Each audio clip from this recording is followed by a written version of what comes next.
வணக்கம். ஜெம் செய்திகளுக்காக தமிழ் மொழி. இந்திய நேரப்படி காலை 8:30 மணி செய்திகள். முதலில் ஜெம் தலைப்புச் செய்திகளை காணலாம். திருடப்படும் மக்கள் தீர்ப்பு, வாய் திறக்காத தேர்தல் ஆணையம், முதலமைச்சர் மு.க. ஸ்டாலின் கடும் குற்றச்சாட்டு. பீகார் சட்டப்பேரவை தேர்தலில் முதல் கட்டமாக 121 தொகுதிகளில் இன்று வாக்குப்பதிவு. 121 தொகுதிகளிலும் துணை ராணுவம் பலத்த பாதுகாப்பு. மீண்டும் அணு ஆயுத சோதனை தொடக்கம். அதிகாரிகளுக்கு ரஷ்ய அதிபர் புதின் உத்தரவு.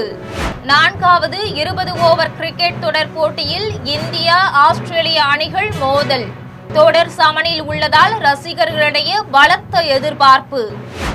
இனி விரிவான செய்திகளை காணலாம்.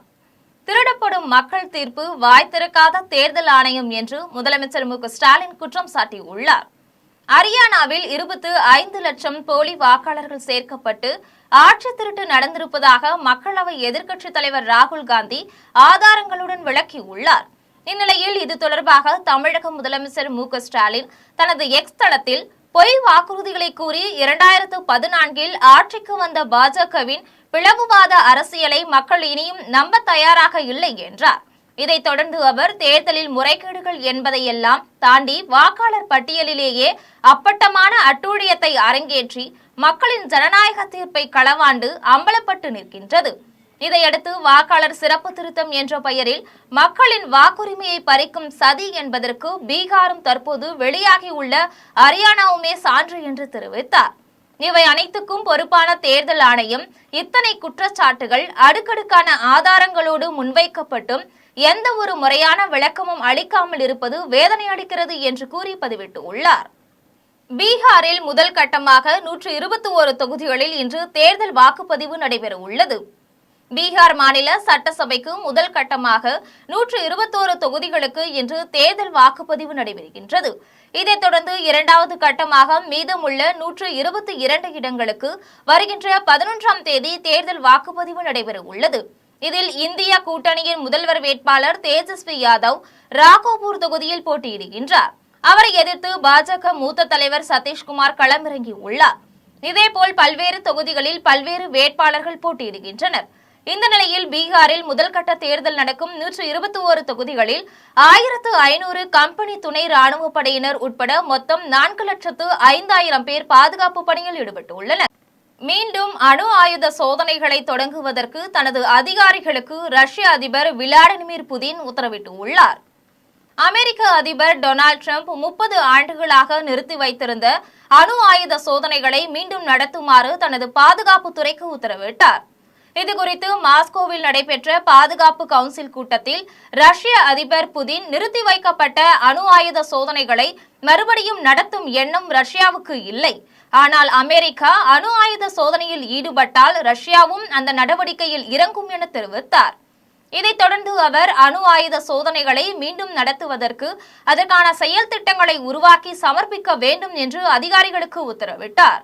4வது 20 ஓவர் கிரிக்கெட் தொடர் போட்டியில் இந்தியா ஆஸ்திரேலிய அணிகள் இன்று மோதுகிறது. ஆஸ்திரேலியாவில் விளையாடி வரும் இந்திய கிரிக்கெட் அணி 5 போட்டிகள் கொண்ட 20 ஓவர் தொடரில் பங்கேற்றுள்ளது. இதில் முதலாவது போட்டி மழையால் ரத்தானது.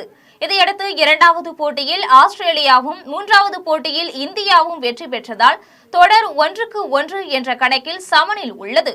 இந்நிலையில் கோல்டு கோஸ்டில் உள்ள கரரா ஓவல் மைதானத்தில் 4வது 20 ஓவர் கிரிக்கெட் தொடர் போட்டி நடைபெறுகின்றது.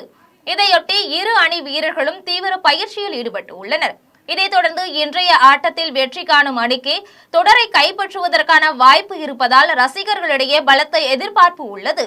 திமுக ஆட்சி காலத்தில் நாமக்கல் மாவட்டத்தின் முட்டை ஏற்றுமதி குறைந்துள்ளதாக பாஜக மாநில தலைவர் நயினார் நாகேந்திரன் குற்றம் சாட்டியுள்ளார். நாமக்கல் மாவட்டத்தில் பரப்புரை கூட்டத்தில் கலந்து கொண்டு பேசிய நயினார் நாகேந்திரன், மூலிகை வளமிக்க கொல்லிமலையின் கனிம வளங்கள் திமுக அரசால் சூறையாடப்படுவதாக கூறினார். மக்கள் அடிப்படை வசதிகள் இல்லாமல் அவதிப்படுவதாகவும் போதைப் பொருட்கள் எளிதாக கிடைப்பதாகவும் முட்டை ஏற்றுமதி குறைந்துள்ளதாகவும் அவர் தெரிவித்தார். இதற்கெல்லாம் திமுக அரசின் திறனற்ற நிர்வாகமும் ஊழல் ஆட்சியும் தான் காரணம் என்றும் அதனால் அந்த ஆட்சியை தமிழகத்திலிருந்து அகற்ற வேண்டும் என்றும் கூறினார். பெண்களை குறித்தும் ராமாயணத்தை குறித்து அவதூறாக பேசியதற்கும் பொன்முடிக்கு துணை பொதுச் செயலாளர் பதவி பரிசாக கொடுக்கப்பட்டுள்ளதாக தமிழிசை தெரிவித்துள்ளார். சென்னை தியாகராய நகரில் உள்ள தமிழக பாஜக தலைமை அலுவலகத்தில் தமிழிசை செய்தியாளர்களிடம் பேசினார். அப்போது வந்தே மாதரம் பாடல் எழுதப்பட்டு 150 ஆண்டு தொடங்கிவிட்டதாகவும் இதனை நாடு முழுவதும் கொண்டாட வேண்டும் என பிரதமர் கூறியுள்ளதாகவும் தெரிவித்தார். வந்தே மாதரம் பாடலை கொண்டாடும் நிகழ்ச்சியை தமிழ்நாடு முழுவதும் நடத்த வேண்டும் என்று காங்கிரஸ் கட்சி தலைவர் செல்வ பெருந்தகை முதலமைச்சரிடம் கோரிக்கை வைக்க வேண்டும் எனவும் தெரிவித்தார். தமிழ்நாட்டில் கஞ்சா விற்பவர்களும் போதை ஆசாமிகளும் தான் பாதுகாப்பாக இருப்பதாகவும் பெண்களுக்கு பாதுகாப்பு இல்லை என்றும் குறிப்பிட்டார். மயிலாடுதுறையில் வாக்காளர் பட்டியலில் சிறப்பு தீவிர திருத்த பணிகள் தொடர்பாக திமுக சார்பில் விழிப்புணர்வு கூட்டம் நடைபெற்றது. மயிலாடுதுறை மாவட்டத்தில் வாக்காளர் பட்டியலில் சிறப்பு தீவிர திருத்த பணிகள் வாக்குச்சாவடி நிலை அலுவலர்களால் நேரடியாக வீட்டிற்கு சென்று கணக்கெடுப்பு படிவங்கள் வழங்கும் பணிகள் துவங்கியுள்ளது.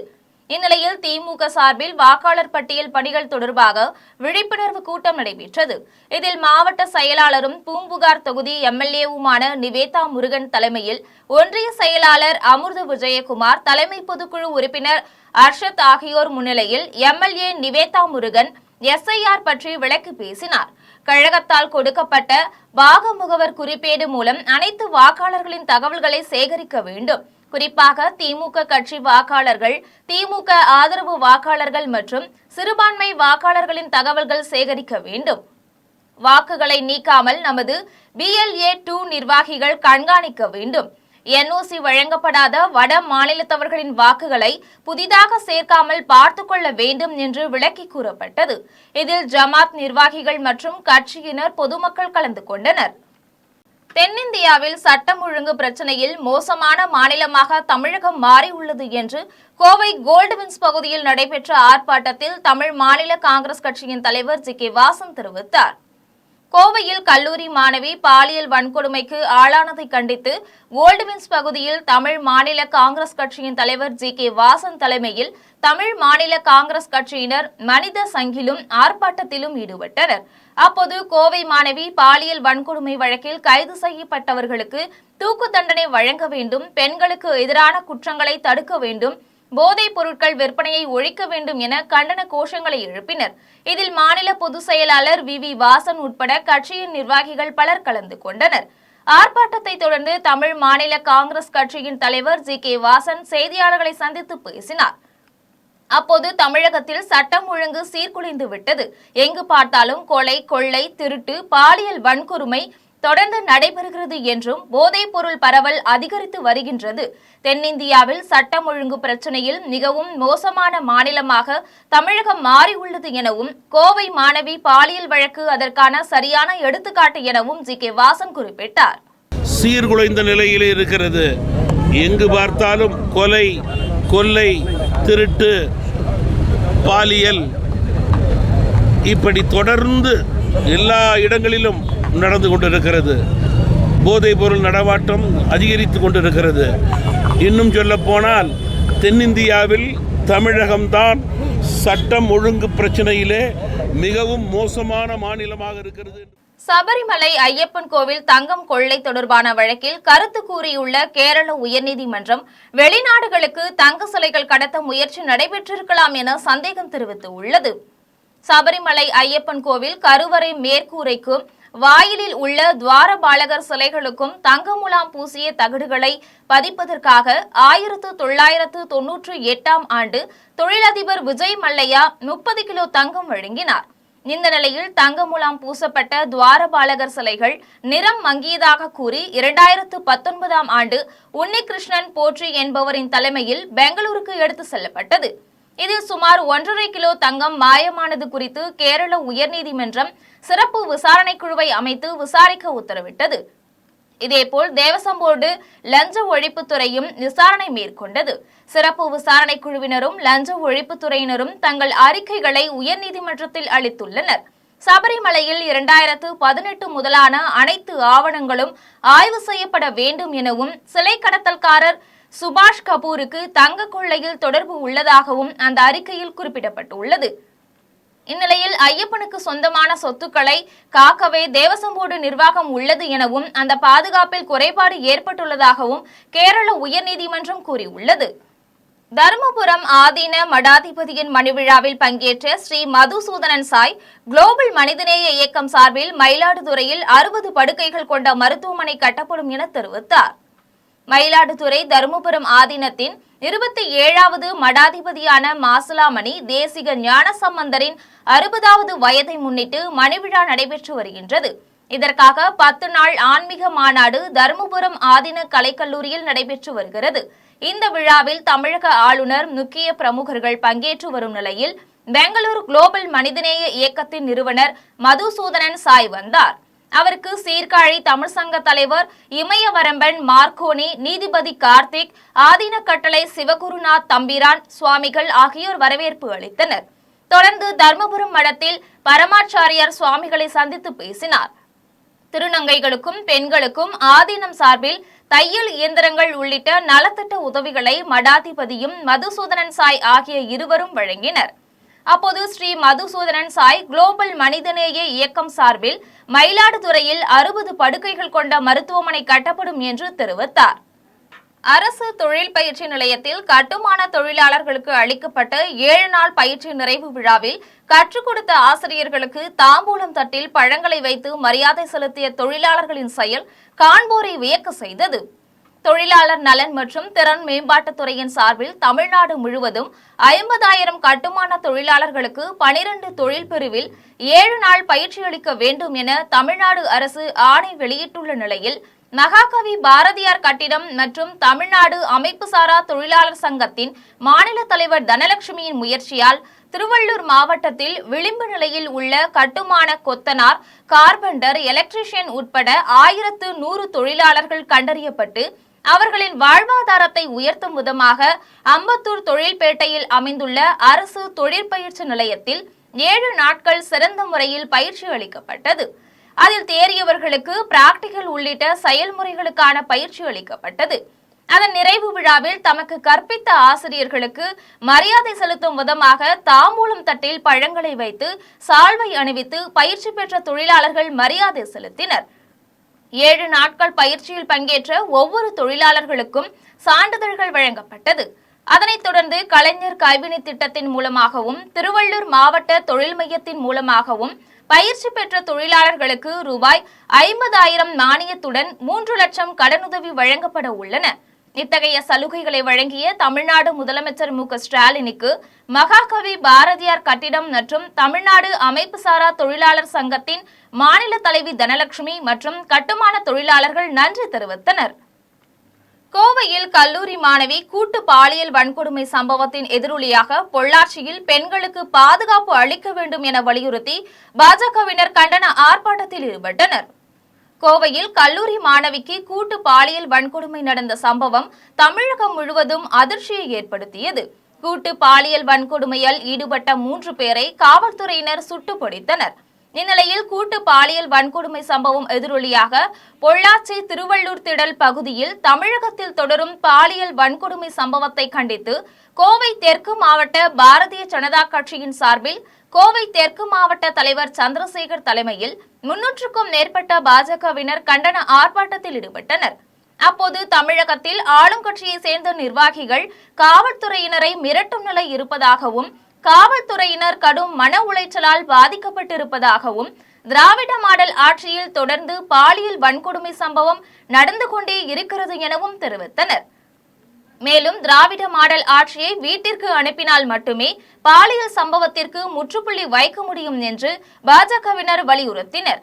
ஆர்ப்பாட்டத்தில் மாநில செயற்குழு உறுப்பினர் வசந்தராஜன், மாவட்ட பொதுச் செயலாளர் துரை, மாவட்ட துணைத் தலைவர் கோவிந்தராஜ், மண்டல தலைவர் கோகுல்குமார், மாநில மகளிரணி செயலாளர் அருணாதேவி, இளைஞரணி மாவட்ட தலைவர் செல்வகுமார், ஊடக பிரிவு தலைவர் பாலு உள்ளிட்ட பாஜகவினர் பலர் கலந்து கொண்டனர். கோலியனூர் ஏரியில் விழுப்புரம் நகர பகுதி கழிவுநீர் கலப்பதால் ஏரியின் நீர் மாசு ஏற்பட்டு கருமை நிறத்தில் மாறிவிடுவதாகவும் தோல் நோய் பாதிப்பு ஏற்படுவதாகவும் கூறி பொதுமக்கள் கோலியனூர் ஊராட்சி அலுவலகத்தை முற்றுகையிட்டு வாக்குவாதத்தில் ஈடுபட்டனர்.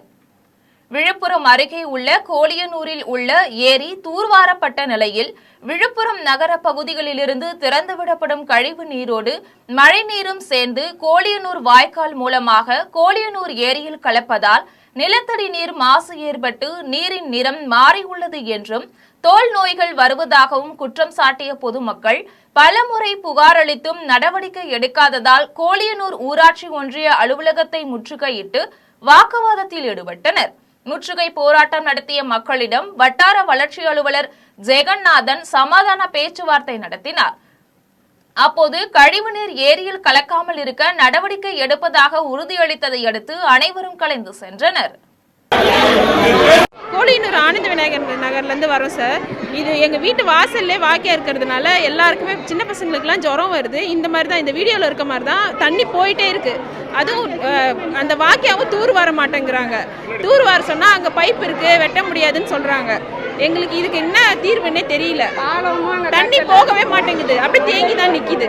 தஞ்சை அருகே தனியார் பேருந்து இருசக்கர வாகனத்தின் மீது மோதிய விபத்தில் உடல் நசுங்கி தொழிலதிபர் சம்பவ இடத்திலேயே பரிதாபமாக உயிரிழந்தார். தஞ்சை மாவட்டம் தென்னமநாடு கிராமத்தை சேர்ந்த தொழிலதிபர் கதிர்வேல் என்பவர் தஞ்சையில் உள்ள தனது நிறுவனத்திற்கு இருசக்கர வாகனத்தில் சென்றார். அப்போது தஞ்சையிலிருந்து பட்டுக்கோட்டை நோக்கி சென்ற MS மணியம் என்ற தனியார் பேருந்து இருசக்கர வாகனத்தின் மீது மோதிய விபத்தில் தொழிலதிபர் கதிர்வேல் சம்பவ இடத்திலேயே உடல் நசுங்கி உயிரிழந்தார். இதுகுறித்து தகவல் அறிந்து சம்பவ இடத்திற்கு வந்த உறவினர்கள் கதிர்வேல் உடலை பார்த்து கதறி எழுந்தனர். அதன் பின்னர் கதிர்வேல் உறவினர்கள் பேருந்தின் கண்ணாடிகளை கட்டை மற்றும் கற்களால் அடித்து உடைத்தனர். மேலும் உடலை சாலையில் வைத்து சாலை மறியலில் ஈடுபட்டனர். இதுகுறித்து தகவல் அறிந்து சம்பவ இடத்திற்கு வந்த காவல்துறையினர் விபத்தில் உயிரிழந்தவரிடம் உறவினர்களிடம் பேச்சுவார்த்தை நடத்தியதை அடுத்து உடலை மீட்டு பிரேத பரிசோதனைக்காக தஞ்சை அரசு மருத்துவமனைக்கு அனுப்பி வைத்தனர். மேலும் காவல்துறையினர் வழக்கு பதிவு செய்து விசாரணை மேற்கொண்டனர். ராணிப்பேட்டையில் 108 ஆம்புலன்ஸ் தொழிலாளர்கள் 16% ஊதியத்தை வழங்க வேண்டும் என தமிழக அரசை கண்டித்து கண்டன ஆர்ப்பாட்டம் நடத்தினர். ராணிப்பேட்டை மாவட்டம் முத்துக்கடை பேருந்து நிலையத்தில் சங்கத்தின் மாவட்ட தலைவர் யோகநாதன் தலைமையில் தமிழக அரசை கண்டித்து மாபெரும் கண்டன ஆர்ப்பாட்டம் நடைபெற்றது. 16% ஊதிய உயர்வில் 10% மட்டுமே வழங்கிய EMRI-GHS என்ற நிறுவனத்தை கண்டித்தும் தமிழக அரசை கண்டித்தும் 108 ஆம்புலன்ஸ் தொழிலாளர்கள் சங்கத்தின் சார்பில் தமிழகம் முழுவதும் கண்டன ஆர்ப்பாட்டம் நடைபெற்று வருகின்றது. ஆர்ப்பாட்டத்தில் ஈடுபட்ட 108 ஆம்புலன்ஸ் தொழிலாளர்கள் தெரிவிக்கையில் 108 ஆம்புலன்ஸ் தொழிலாளர்களுக்கு தொழில் சங்கங்களுடன் இருக்கும் ஒப்பந்தத்தை மீறி EMRI-GHS என்ற நிறுவனம் தன்னிச்சையாக முடிவு செய்து கடந்த 4 ஆண்டுகளாக வழங்கிய 16% ஊதிய உயர்வில் 10% மட்டுமே இந்த ஆண்டு வழங்கியுள்ளதாக தெரிவித்தனர். மேலும் மீதமுள்ள 6% திருடியுள்ளதாக குற்றம் சாட்டிய தொழிலாளர்கள் உடனடியாக அந்த ஊதியத்தை வழங்க வேண்டுமென வலியுறுத்தினர். 108 ஆம்புலன்ஸ் பலவும் பழுதடைந்து உள்ள நிலையில் இதுகுறித்து அதிகாரியிடம் தெரிவித்தும் அலட்சியமாக பதிலளிப்பதாக குற்றம் சாட்டினர். இதனால் தமிழக அரசு மற்றும் EMRI-GHS நிறுவனம் உடனடியாக நடவடிக்கை எடுக்க வேண்டும் என கோரிக்கை விடுத்ததோடு 100க்கும் மேற்பட்ட ஆம்புலன்ஸ் தொழிலாளர்கள் கண்டன பதாகைகளை ஏந்தியபடி தனியார் நிறுவனத்திற்கு துணை போகும் தமிழக அரசை கண்டித்து கண்டன கோஷங்களை வெளிப்படுத்தி ஆர்ப்பாட்டத்தில் ஈடுபட்டனர். ஓமலூரில் MLA அருளை கைது செய்ய கோரி பாமக அன்புமணி ஆதரவாளர்கள் ஆர்ப்பாட்டம் செய்தனர். சேலம் மாவட்டம் ஓமலூர் பேருந்து நிலையத்தில் பாமக அன்புமணி ஆதரவாளர்கள் ஆர்ப்பாட்டம் நடத்தினர். பேருந்து நிலையத்தில் திடீரென ஒன்று கூடிய பாமகவினர் ரவுடித்தனம் செய்யும் அருள் MLAவை கைது செய்ய வேண்டும் என்றும் கைது செய்யப்பட்ட அப்பாவி பாமகவினரை விடுதலை செய்ய வேண்டும் என்றும் முழக்கமிட்டனர். மேலும் காவல்துறை மற்றும் தமிழக அரசை வலியுறுத்தி சாலை மறியல் போராட்டம் நடத்த முற்பட்டனர். பின்பு அவர்களை காவல்துறையினர் சமாதானம் செய்து அனுப்பி வைத்தனர். கேரள ரியல் எஸ்டேட் அதிபரிடம் பணத்தை இரட்டிப்பாக்கி தருவதாக கூறி லட்சக்கணக்கில் பண மோசடி செய்த மூவரை நாகர்கோவிலில் காவல்துறையினர் கைது செய்துள்ளனர். கேரள மாநிலம் திருவனந்தபுரம் கழைக்கூட்டத்தை சேர்ந்த அகஸ்டின் ஜான் ரியல் எஸ்டேட் தொழில் செய்து வருகிறார்.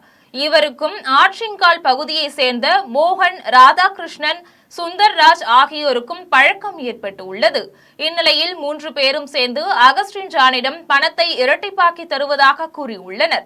இதை நம்பிய அகஸ்டின் ஜான் 35 லட்சம் ரூபாயும் 15 லட்சம் ரூபாய்க்கான காசோலையையும் வழங்கியுள்ளார். இதை வாங்கிக் கொண்டு 3 பேரும் தலைமறைவாகி உள்ளனர். பின்னர் தான் ஏமாற்றப்பட்டதை அறிந்த அகஸ்டின் ஜான் நாகர்கோவில் வடசேரி காவல் நிலையத்தில் புகார் அளித்தார். அதன் அடிப்படையில் காவல்துறையினர் விசாரணை மேற்கொண்டு தலைமறைவான 3 பேரை கைது செய்து பணத்தை பறிமுதல் செய்தனர். அதன்பின் நீதிமன்றத்தில் நிறுத்தி சிறையில் அடைத்தனர். ஆத்தூர் அருகே கொத்தாம்பாடி குடியிருப்பின் வீட்டின் மரத்தில் இருந்த பச்சை பாம்பை தீயணைப்புத் துறையினர் உயிருடன் மீட்டனர். சேலம் மாவட்டம் ஆத்தூர் அருகே கொத்தாம்பாடி பெரியார் நகர் பகுதியில் வசிப்பவர் சந்திரா. இவரது வீட்டின் முன்பகுதியில் மரத்தில் ஏதோ சத்தம் கேட்பதை அறிந்த சந்திரா அங்கு சென்று பார்க்கும் பொழுது மரத்தில் ஓணானை விழுங்கிய நிலையில் பச்சை பாம்பு இருந்துள்ளது. இதனை கண்டு அதிர்ச்சியடைந்த அவர் ஆத்தூர் தீயணைப்பு துறையினருக்கு தகவல் அளித்தார். தகவலின்படி நிலைய அலுவலர் அசோகன் தலைமையிலான வீரர்கள் சம்பவ இடத்திற்கு விரைந்து வந்து 4 அடி நீளமுள்ள பச்சை பாம்பை உயிருடன் இடுக்கி மூலம் பிடித்தனர். அப்போது சீறிய பாம்பு ஓணானை விழுங்கிய நிலையில் ஆக்ரோஷமாக காணப்பட்டது. பின்னர் தீயணைப்பு துறையினர் பாம்பை வனத்துறையினரிடம் ஒப்படைத்தனர். 4 வழிச்சாலை தேசிய நெடுஞ்சாலையில் பராமரிப்பு பணியில் ஈடுபட்டிருந்த போது வேகமாக வந்த லாரி மோதியதில் 2 காயமடைந்ததுடன் மருத்துவமனையில் அனுமதிக்கப்பட்டனர். மதுரை நாகமலை புதுக்கோட்டை வரை தேசிய நெடுஞ்சாலைத்துறை சார்பில் சாலை நடுவே மரக்கன்று பராமரிக்கும் தனியார் நிறுவனம் திண்டுக்கல் திருமங்கலம் தேசிய நெடுஞ்சாலையில் செடிகள் பராமரிப்பு செய்து கொண்டிருந்தது.